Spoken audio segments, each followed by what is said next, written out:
سرخط مهمترین خبرها: بازداشت مردی 57 ساله با گمان دست‌درازی به کودکی 5 ساله. در پی یک رید 17 مرکز دلخوشی در دوشنبه بسته شد.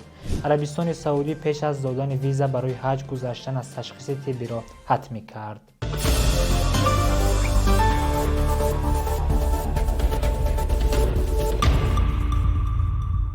درود بیننده عزیز، نشر نوی برنامه نوید 7 روز از یارتیجی منظور شماست. در این نشر شما را با مهمترین خبر هفته اخیر آشنا می‌سازیم. با شما هستم میدیوکی سید از دوشنبه. در دوشنبه عالم جان خالقوف، یک ساکن 57 ساله پایتخت با گمان دست‌درازی به کودک 5 ساله دستگیر شده است. در این باره رئیس وزارت کار داخلی در دوشنبه خبر داد. به اطلاع مقامات ملیسا، حادثه روز 4 اکتبر در کوچه محمد جان قاسموف رخ داده است. خالقوف در حالت مستی نسبت کودکی که به بازی مشغول بود حرکت‌های بداخلاقی انجام داده است. گفته می‌شود گمانبر حالا در حبس پیشگی قرار دارد و نسبتش به ماده 142 قسم 2 کدکس جنایتی تاجیکستان حرکت‌های بداخلاقانه نسبت به شخص به سن 14 نرسیده پرونده باز شده است. این ماده جزای از 2 تا 5 سال زندان را پیش بینی می‌کند. نظر خود بازداشت شده یا پیوندان او در این باره معلوم نیست. در پی یک رید 17 مرکز دلخوشی در دوشنبه بسته شد. در شهر دوشنبه مقامات در اساس شکایت شهروندان در مرکزهای دلخوشی پایتخت عملیات شرطی با نام اخلاق و ترتیبات گذراندند. در پی این عملیات فعالیت 17 مرکز دلخوشی قطع کرده شده. به اطلاع مقامات نسبت صاحب ملکان آنها چاره‌های قانونی اندیشیده شد.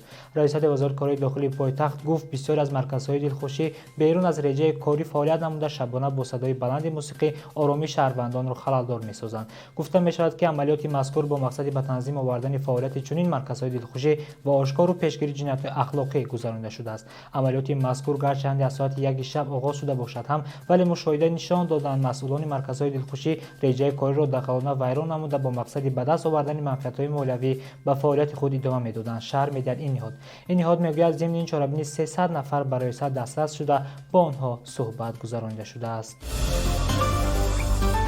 عربستان سعودی پیش از دادن ویزا برای حج گذشتن از تشخیص طبی را حتمی کرد.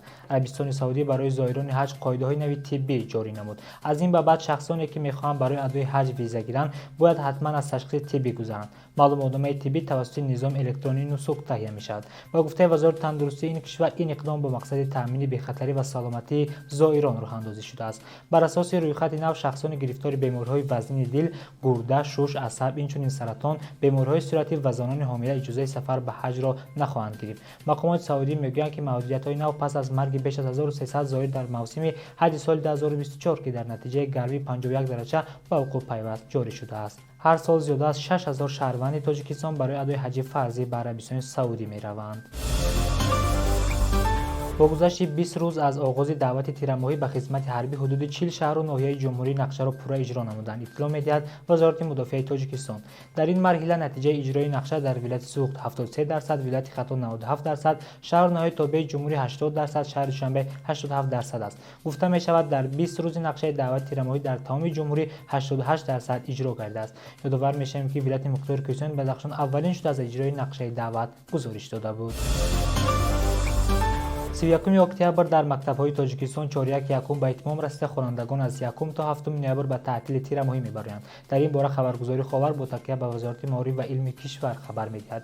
دوام 7 روزه تعطیل خوانندگان می‌توانند از رویخط توصیوی اثرهای بدیعی که برای خوانش بیرون از صنفی طلبگان ترتیب داده شده است استفاده نمایند. می‌نویسد این خبرگزاری. گفته می‌شود که در دوره تعطیل تیرماهی دور یکم المپیاد داخلی مکتبی آغاز می‌گردد. وزارت معارف و علم کشور از پدر و مادران دعوت کرده است که در تعطیل تیرماهی نظارت جدی برده. گفته است نگذارند که فرزندانشان وقت بیشتر خود را با استفاده تلفن موبیلی و کارهای بیهوده گذرانند. همچنین والدین باید مانع آواره‌گردی و صرف بیهوده وقت آنها در کوچه و مرکزهای اینترنتی شوند.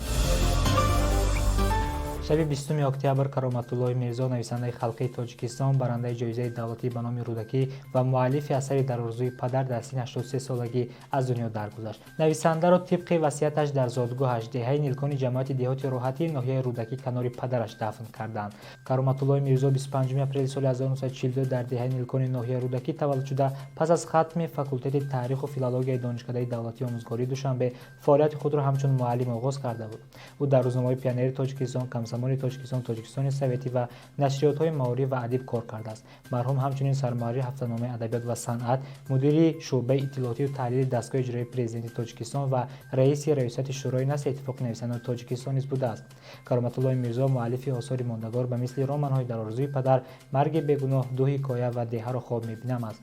اثر در آرزوی پدر در شکل سریال همنام در 23 قسمت تهیه شده در تاجیکستان، ایران و افغانستان معروفیت پیدا کرده بود. مهاجرت به کشورهای پیشرفته به خصوص اروپا و کره جنوبی از کارگر زباندانی و ملکه کاری طلب می‌کند. اگر می‌خواهید ملکه‌های کسبیتان را رشد داده وابسته به یافتن جای کار و یا پیش از سفر به خارج مشورت گیرید. مرکزهای کسب آموزی و خدمت رسانی در یخچال منطقه تاجیکستان کورس‌های کسب آموزی به طلبات بازار مهنت جوابگو را پیشنهاد می‌کند.